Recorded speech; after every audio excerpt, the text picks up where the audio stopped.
Algo que quiero hacer el día de hoy realmente es darme un tiempito inicialmente para hablar de algunas de las razones por las cuales esto es un tema tan importante. Y creo que para muchos de ustedes quizás sea la primera vez que, de hecho, empiezan a pensar en asuntos que se relacionen con la violencia contra los adultos mayores, y vamos a tratar de cubrir esto rápidamente para entrar a hablar de de la información de qué es lo que funciona y no funciona y lo poco que sabemos sobre el área. Bueno, en primer lugar, creo que es muy importante decir que históricamente sabemos que este no es un fenómeno totalmente nuevo, algo que haya sucedido en las últimas décadas. Hasta donde sabemos es un fenómeno global. No hemos encontrado un país en ninguna parte del mundo que no tenga alguna forma u otra de maltrato, pero es justo decir que realmente es en fechas recientes en que se ha empezado a reconocer, y también es justo decir que también ha habido crecientes preocupaciones sobre esta área. Algunas de las razones por las cuales se acaba de llevar a cabo es debido a cuestiones contextuales, el poder verlas a fondo, e incluyen cuestiones como el hecho de que vivimos en un mundo que va envejeciendo y que han tenido un impacto en esto. En el último siglo hemos visto avances técnicos y tecnológicos, lo cual pues es motivo de celebración, pero también representan desafíos para nosotros. Y el desafío, bueno, pues interesa la preocupación alrededor de cuestiones como la propugnación y los derechos humanos en todo el mundo. Como mencionábamos esta mañana, lo mencionaba el doctor Dong, pues tenemos unas cuestiones de definiciones en este campo y no una definición estandarizada, universal, en la cual estemos de acuerdo en esta área. Ha habido una falta de conciencia sobre el maltrato a los adultos mayores y también problemas de detección y de identificación. También ha habido el problema respecto de lo que yo llamo la pregunta clave. ¿Esta es una cuestión privada o debe ser una preocupación pública? Y me parece que esto pues va como un eco a algunas otras cuestiones, especialmente lo que se refiere a maltrato infantil y al maltrato del compañero sentimental. En mi país decimos la casa de un inglés es su castillo. Esto quiere decir que lo que pasa dentro de una casa debe estar fuera de los límites, y en la medida en que exista una intervención de fuerzas externas como el Estado, pues esto debe limitarse. Pero también ha habido discrepancias la forma en que se ve en todo el mundo si esto es o no una cuestión donde hay que analizar las necesidades de la gente adulta o la salvaguarda de los adultos mayores. Pero, sin embargo, este es un problema importante de salud pública y de derechos humanos. Debemos diferenciar entre los diferentes tipos de maltrato que ocurren. Muchos de ellos pues ya se han mencionado en sesiones previas en relación con otras formas de violencia interpersonal, diferentes lugares y ubicaciones donde puede ocurrir el maltrato a los adultos mayores, y debemos tomar en consideración qué es lo que le pasa a los adultos mayores en centros de cuidado institucional. Y hay muchas situaciones de maltrato con diferentes tipos de testigos, especialmente en las instituciones. Puede haber algunas otras personas que puedan ver qué es lo que está sucediendo, que sepa lo que está sucediendo y que tenga su propia perspectiva. Pero tenemos también diferentes enfoques para la prevención y tenemos una cantidad diferente de respuestas e intervenciones. Y pues para darles un ejemplo muy rápido y breve de ello, es que si estamos viendo una situación donde hay algún tipo de maltrato debido a un estrés o la incapacidad de proporcionar la atención a un nivel adecuado, entonces claramente el tipo de intervención sería adecuada a esa situación y sería diferente de una intervención que tenga que ver pues la resolución de una cuestión de maltrato financiero. También en los contextos sociales y culturales, las relaciones de género y de poder. Y no solamente se trata de relaciones familiares e interpersonales, es decir, qué pasa con los ancianos que viven en instituciones. Y también es muy importante ver los niveles personal, cultural y estructural, y mis colegas y yo hemos hablado al respecto. Y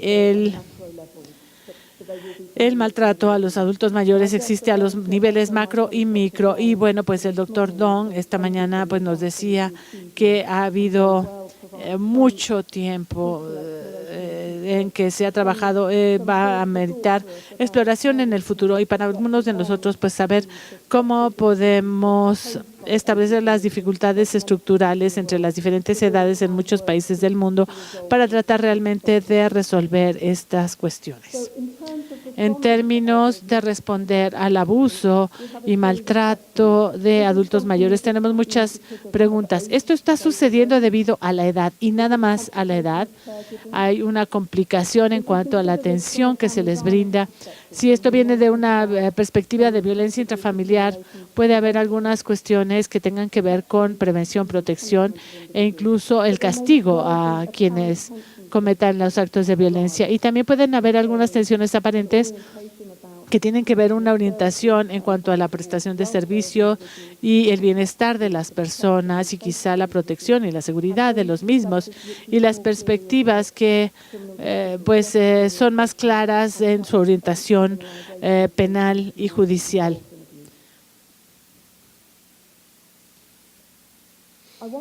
Quiero también decir un poco, quiero hablar un poco sobre la vulnerabilidad. Se ha hablado en diferentes puntos de la vulnerabilidad en el día, pero me parece que en fechas recientes ha habido un cambio muy importante en el mundo del maltrato a la consideración, que pues tal vez sea algo muy nuevo lo que puede constituir esta incapacidad. En términos generales, pues nos alejamos de la percepción de que el anciano puede ser vulnerable debido a quien es, por el hecho de ser adulto mayor. Y pues algo en lo que pensamos muy adecuadamente es que hablamos sobre la perspectiva social, mortal, y tal vez tenga las circunstancias en que se encuentra la persona, lo cual pues lleva a que exista la posibilidad de que sufran maltrato. En Escocia hay una legislación específica que no se relaciona,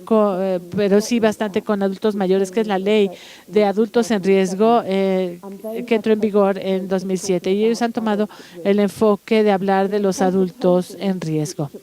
La consulta, bueno, pues se llevó a cabo durante varios meses antes de que se aprobara la legislación, y era muy claro de que las partes interesadas, especialmente las personas, los usuarios de los servicios, pues tenían muy claro que no eran vulnerables y no se consideraban vulnerables solo porque tenían una condición específica.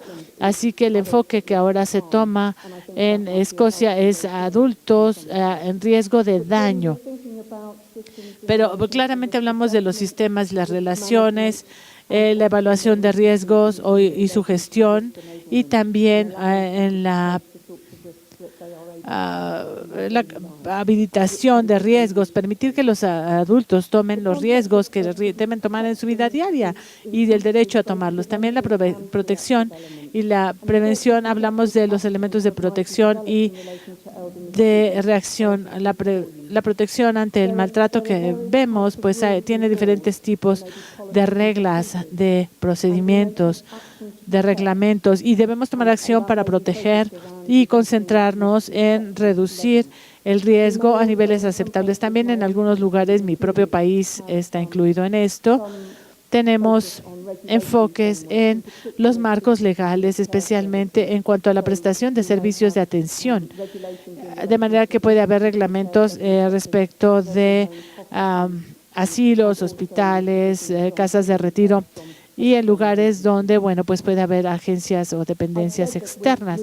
Yo decía que nos hemos alejado de pensar en la vulnerabilidad, pero es importante pensar si una persona puede tener factores a nivel individual que podrían tener como resultado alguna causa de preocupación adicional, o si realmente se relaciona con el riesgo a otras personas. En términos de niveles de prevención, podríamos pensar en las protecciones, niveles protecciones primario, secundario y terciario, como en otras áreas. Los tipos de intervención, pues son muchos, son muy variados. Tenemos las intervenciones prácticas, tenemos disposiciones legales que deben desarrollarse y que existen en muchos países del mundo. Y tenemos también la intervención terapéutica. Muchas de estas intervenciones se concentran en la protección y en la seguridad, algunas más adecuadamente en el desarrollo de sistemas para la autonomía y empoderamiento de las personas que sufren algún tipo de maltrato. Y existen diferentes tipos de intervención que podrían estar enfocados y ver muy de cerca las necesidades de la víctima, y en otras ocasiones pueden estar viendo más el abuso o el maltrato o la persona que causa el maltrato. También debemos hablar de los principios de evaluación y debemos tomar en consideración la necesidad de la persona.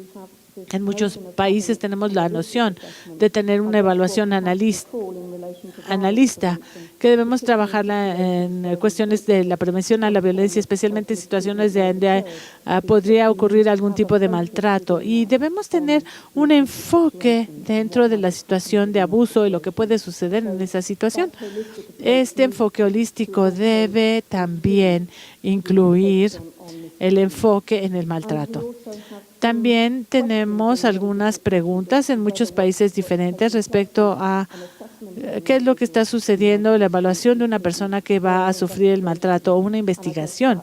Y pues creo que esto se refiere a algunas de las tensiones que podrían existir entre los diferentes enfoques que se están tomando, ya sea entre el enfoque de servicio orientando al bienestar y notando un enfoque investigativo, penal y judicial. Algunas personas no tienen muy claro en muchas ocasiones es el enfoque de las necesidades que tiene la persona de protección o de planeación de su seguridad.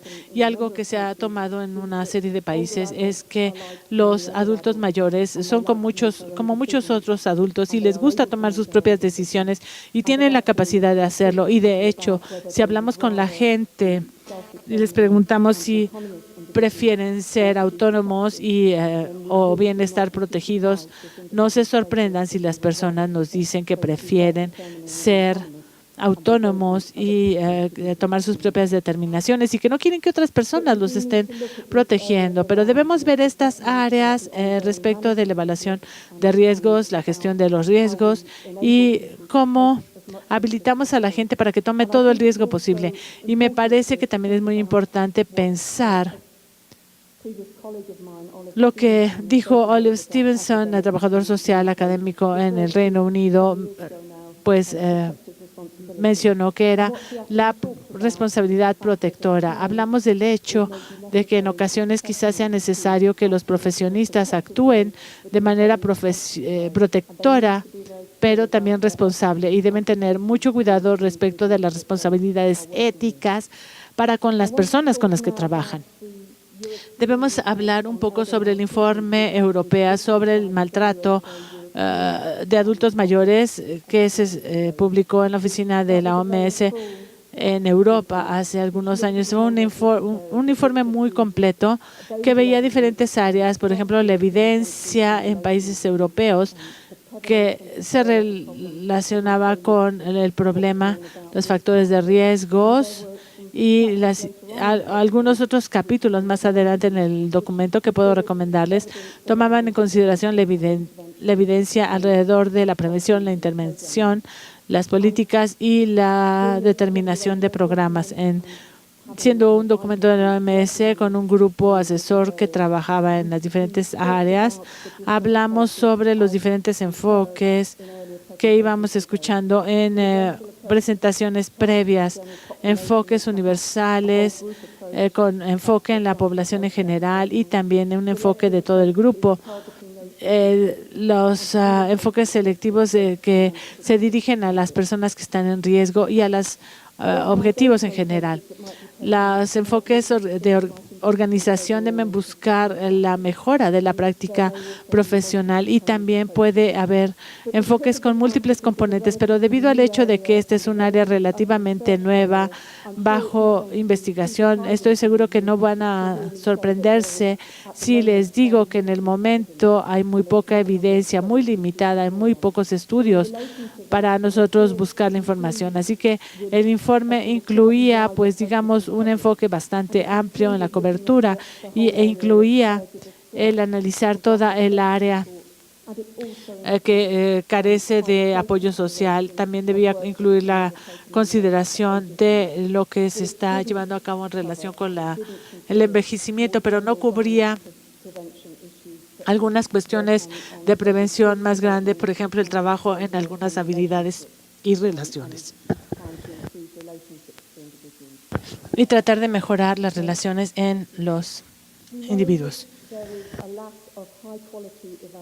Sabemos que hay una falta de estudios de evaluación y hemos mezclado los resultados de estudios y evaluaciones en cuanto a la toma de conciencia profesional, cursos de educación, programas para programas de apoyo legal, social, educacional y para algunos programas de reducción de límites en las instituciones de atención a los adultos mayores. Se han llevado a cabo algunos estudios donde se han encontrado más resultados. Evidencia positiva, por ejemplo, para programas psicológicos para ayudar a las personas que puedan sufrir maltrato. Pero bueno, pues también las secuelas, los estudios de alta calidad fueron necesarios para comprender realmente el alcance de estos programas. Algunas evidencias también tratan de mejorar la salud mental y de cambiar las actitudes hacia los adultos mayores. Y aquí es donde se utilizan los mensajes que se refieren a la edad, pero aún no es claro cuál es el efecto potencial que esto puede tener en el adulto mayor. Y es un área donde debemos trabajar más. Los programas deben incluir un marco de evaluación claro. Y esto debe incluir los resultados que desean las personas en sí y la cuestión clave de un seguimiento a largo plazo. Y como oímos temprano el día de hoy en las sesiones que hemos tenido, pues esto es lo que debemos tomar en consideración. En algunos, pues vemos las evaluaciones donde parece haber incremento en el informe de el maltrato y no en el incremento de niveles de maltrato. Y bueno, pues hay un área de preocupación, puesto que se requiere más investigación en cuanto al costo de la instrumentación de todo esto. Y me parece que es importante enfocarnos en algunas áreas que yo creo que podría ser importantes. Me ha hablado en términos de evaluaciones para el futuro. La red internacional para evitar el abuso o el maltrato a adultos mayores recibió la ratificación de las Naciones Unidas de 2010 y muchos países han utilizado el 15 de junio como la plataforma para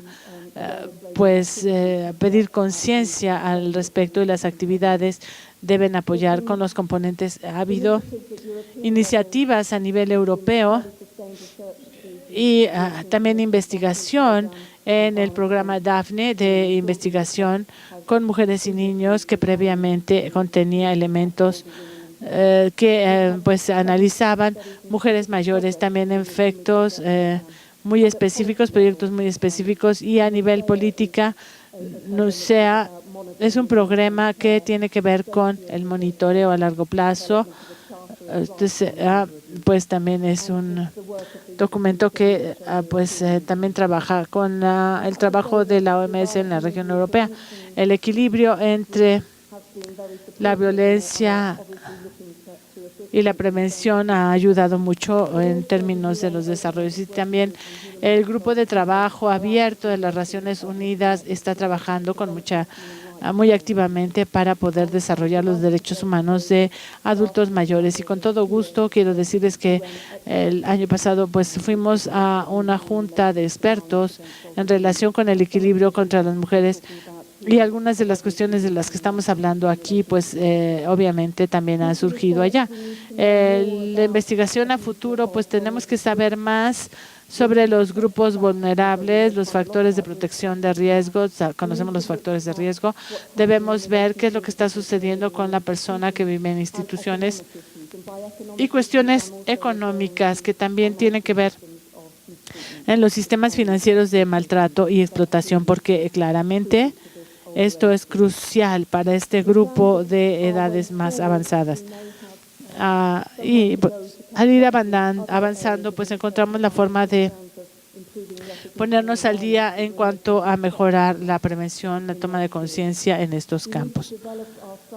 Debemos desarrollar estrategias sobre prevención e intervención y mejorar nuestra comprensión, nuestro conocimiento. Y creo que la forma más clara sería a través de la colaboración internacional para evitar el abuso. Muchas gracias.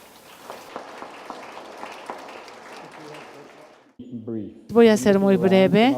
He estado viendo allá y creo que hay mucha gente que se está quedando dormida, otros bostezan, otros sostienen su cabeza. Creo que el día ha sido largo. Y en primer lugar quiero agradecer a Bridget por esta presentación tan clara, tan profunda. Y en cuanto a lo que ella dijo, bueno, pues yo estuve de acuerdo, excepto cuando viene la interpretación de la efectividad de la evidencia para evitar de las intervenciones. Me parece que pues necesita un giro positivo a la evidencia. Anoche vi el informe europeo sobre el maltrato a los adultos mayores y una de las conclusiones principales del capítulo sobre la efectividad de las intervenciones, pues con base en la evaluación de los estudios incluidos en este capítulo, me parece que ya se dijo que no había hubo muchos estudios, puede concluirse muy poco en cuanto a cuáles son las intervenciones, cuáles son las más eficaces para evitar el maltrato a los adultos mayores. Y en comparación con otros campos, hubo un número muy importante de resultados negativos en el campo de las intervenciones con adultos mayores. Y vi otra revisión sistemática de 2009 por Plow y Colleagues, me parece que así es como se pronuncia, que bueno, llega a conclusiones muy similares, evidencia insuficiente para apoyar alguna intervención específica, y es la conclusión a la que se llegó hace unos años y la misma conclusión de algunas otras revisiones de hace 30 años. Vi otra revisión de Penberg y colegas, la misma conclusión igual. Así que me sigo preguntando por qué el maltrato al adulto mayor se ha descuidado tanto en comparación con otros tipos de violencia. Y pensamos que en lugar de las justificaciones que se utilizan para otras, la prevalencia, la severidad, los derechos humanos, el costo para la sociedad, me parece que el maltrato de adultos mayores no es tan difícil o tan diferente de otros tipos de violencia. La prevalencia es relativamente alta. Hay una revisión sistemática que publicó Cooper, habla de un 6%, pero esta solamente es la prevalencia del mes anterior. Si tomamos esta prevalencia en toda la edad mayor, el doctor hablaba mucho de cómo se ha subestimado la prevalencia del maltrato a adultos mayores. Y pues como Bridget mencionó, la proporción de la población formada por adultos mayores rápidamente se está incrementando. La OMS proyectó que para 2050 el 32% de la población mundial tendrá más de 60 años. En países en países desarrollados, en este momento, el número de adultos mayores excede el número de niños y para 2050 habrá el doble de adultos mayores que niños. El número de adultos mayores será igual al número de niños. En los países con renta media, al igual será el mismo número, el doble de los niños para 2075. Y bueno, pues los números reales afectados por el maltrato pues probablemente sean tan altos o quizá aún más altos. El impacto del maltrato a los adultos mayores puede ser severo. Lo veíamos esta mañana porque puede llevar a una muerte prematura, problemas de salud física, consecuencias en el curso de la persona, aunque el curso de vida de la persona no es tan largo como se espera en un niño. Y cuando hablamos de adultos mayores, deben disfrutar los mismos derechos humanos, estar libres de violencia, y el costo para la sociedad del maltrato también parece ser bastante alto. Cuando vimos esto esta mañana, incluso el costo de la vida puede ser menor incluso que el de un niño en un maltrato. Así que, pues, al parecer hay justificaciones para incrementar la prioridad política de lo que tiene que ver con el maltrato a los adultos mayores, incrementar la investigación. Y esta forma de violencia, bueno, pues ha sido descuidada en el campo de la prevención. Y una posibilidad es, bueno, pues tal vez el aumento de la edad en esta área, lo que muchos nos negamos a admitir, y de manera sorprendente, pues todos hablamos de la importancia de adoptar un enfoque de curso de vida, pero pues realmente nos olvidamos del curso de vida. Mi punto final es decir que debemos dar igual prioridad a este tipo de violencia que el que damos a otros tipos de violencia. Y de esto se trata en esta reunión, aunque pues finalmente el maltrato de adultos mayores quede al final del trabajo del día.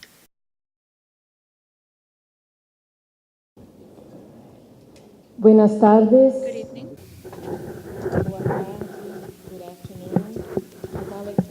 Como Alex acaba de mencionar, mi nombre es Alejandra Pérez y yo trabajo en la oficina regional de la OPS en América Latina. Yo soy responsable de los temas de la violencia en contra de los niños y de las mujeres. Y bueno, yo quiero asegurarme de que todos estemos de acuerdo en que soy la única cosa que está en medio de ustedes, y lo que se va a hacer una maravillosa cena que va a ser finalmente organizada por el gobierno mexicano. Voy a ser breve. Finalmente, Alex me dio todos 3 minutos completitos, pero aún así voy a tratar de ser lo más breve que se pueda. Y bueno, para resumir un poquito la presentación maravillosa que se hizo el día de hoy, es que algo de lo que yo quiero hacer es finalmente que hablemos un poquito sobre algunos temas importantes para nutrir un poquito más las pláticas que hemos tenido. Por favor, tomen esto en cuenta, no mañana, pero sí a lo largo de nuestro trabajo diario después de esta reunión. Lo primero tiene que ver por qué nosotros necesitamos datos para cada uno de nuestros objetivos. Todos estos hitos finalmente van a tratar de evitar y cumplir con las metas de violencia. Esta evidencia, muchas presentaciones el día de hoy nos recordaron que necesitamos los datos para distintos fines. La primera es para caracterizar el problema. Y considero que a lo mejor podemos estar de acuerdo en que a lo mejor es uno donde más, los lugares donde más progreso se ha hecho. Y también nos recordaron que tenemos que medir todo tipo de violencia que no es fatal, y también ser mejores también en medir las consecuencias que van más allá de las lesiones. Pero no podemos parar ahí. Tenemos que utilizar también los datos para poder generar acciones. Y haciendo esto tenemos nosotros que incluso nosotros segmentar y todavía focalizar más nuestros segmentos, tales como donantes multilaterales y todo tipo de gente. Y al hacer esto también tenemos que ponerle más tiempo a descifrar cómo podemos traducir este conocimiento de la mejor manera. Finalmente, también tenemos nosotros que medir el impacto de nuestras intervenciones, sobre todo en los estudios longitudinales. Y conforme vamos avanzando en esta área, tenemos que nosotros tener un mejor esfuerzo para poder nosotros cerrar la brecha entre los países del ingreso medio y bajo. El día de hoy vimos también sobre el registro mundial para las intervenciones normales. También hay que nosotros no a reinventar como tal la rueda ni lo negro, sino simplemente mantener una mejor cooperación. Hemos hablado respecto de que es una de las mejores necesidades que tenemos nosotros para los datos, pero aún así seguimos siendo los más débiles en esto. Mi segundo punto tiene que ver con la fragmentación del campo. Esto lo mencionaron muchas personas y muchos distintos ponentes. El día de hoy, pese a la evidencia que nosotros tenemos y que nos muestra cómo es que estas formas de violencia se encuentran vinculadas, por ejemplo, violencia infantil, violencia contra la mujer, contra las mujeres en todo tipo de rangos, hasta cualquier tipo de rango de edad. Y también hay que encontrar mejores formas nosotros de coordinar nuestro trabajo. Tenemos que tener cuidado, no solamente para ignorar dimensiones importantes de violencia, en específico las de género. Y una tendencia muy importante, por ejemplo, en esta región es nosotros tener una prevención de violencia y todo tipo de seguridad y violencia. Después de estas seguridades, por ejemplo, la violencia en contra de los niños o de las mujeres finalmente se encuentran ausentes. También es otro tipo de formas para nosotros poder coordinar mejores esfuerzos y también tomar mejores decisiones en cuanto a la violencia. Siempre hay que tomar en cuenta los riesgos potenciales en cada una de estas áreas. Mi tercer punto se relaciona con el punto de la prevención y la respuesta. Muchas presentaciones finalmente hablaron sobre los distintos tipos de violencia y nos recordaron que el tamaño del problema implica que el sector de salud no puede actuar por sí solo. Tenemos que invertir en estrategias para evitar violencia y para que no haya más violencia. No obstante, a nosotros seguir con nuestros esfuerzos para evitar la violencia, no podemos evitar que nos aseguremos que distintos actores, tales como la salud, la justicia, el social y otros, estén preparados para responder de forma compasiva y eficiente y la violencia en todo tipo de discapacidad. Y para hacer esto lo tenemos que hacer no solamente porque es lo correcto, sino también debido a que los efectos de la violencia muchas veces va a ser un paso esencial para nosotros evitar la evidencia. También nosotros para mejorar la colaboración. Bueno, ustedes sabrán que este es mi punto final y estarán muy felices por ello. Hemos hablado mucho sobre la necesidad del enfoque multisectorial para dar una respuesta a la violencia. Pero ¿cómo podemos hacer esto en la práctica? ¿Cuál es el papel de cada uno de los sectores? ¿Cómo podemos nosotros evaluar y coordinar nuestros esfuerzos? ¿Cómo podemos hacer que esto ocurra? Yo considero que aún todavía hay lugar para que nosotros sigamos mejorando, incluidos los estados de caso, ya implementando esto en el campo. Así que mañana, conforme nosotros regresamos a nuestro trabajo diario, espero que mantengamos todo esto en mente y podamos trabajar con algunas de las opciones que nos van a ayudar incluso a nosotros a ver todo este tipo de brechas. Les agradezco por su tiempo y también les pido que se diviertan esta noche.